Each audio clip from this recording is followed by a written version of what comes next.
Борбор Азия ар тараптуу өнүктүштүктү жана өз ара байланыштарды өнүктүрүүдө региондогу бардык мамлекеттердин узак мөөнөттүү кызыкчылыктарына жооп бере турган эң маанилүү стратегиялык аймак. Мындай пикирин бүгүн президент Садыр Жапаров Түркмен башы шаарында Борбор Азия мамлекет башчыларынын консультативдик жолугушуусунда сүйлөп жатып билдирди.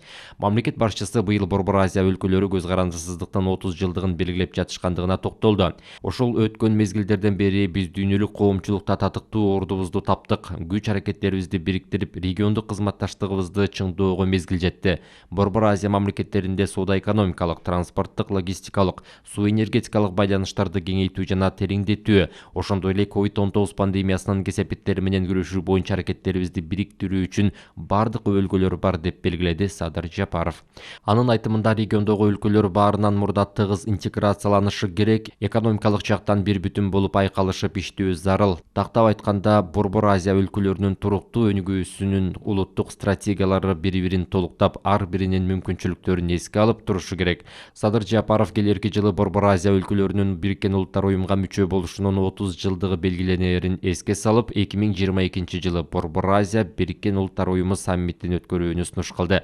Кыргыз лидери Кыргызстан Борбор Азия өлкөлөрү менен кызматташууну эки тараптуу жана көп тараптуу форматта, анын ичинде бүгүнкү 5 тараптуу диалог аркылуу дагы кеңейтүүгө жана тереңдетүүгө даяр экендигин өзгөчө белгиледи.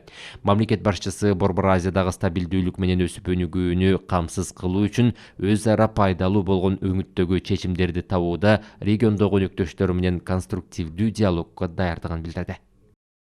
Оценка интеграционных процессов, имеющих место в нашем регионе, неоднозначная. Есть много скептиков, которые не верят в региональную интеграцию в Центральной Азии. В качестве обоснований наряду с другими называются нерешенность пограничных вопросов, разняющиеся позиции по водно-энергетическим вопросам и другие. Безусловно, указанные факторы влияют на межгосударственные отношения. Вместе с тем, как президент Кыргызской Республики, хотел бы подчеркнуть наличие у нас политической воли к решению разногласий только мирным путем.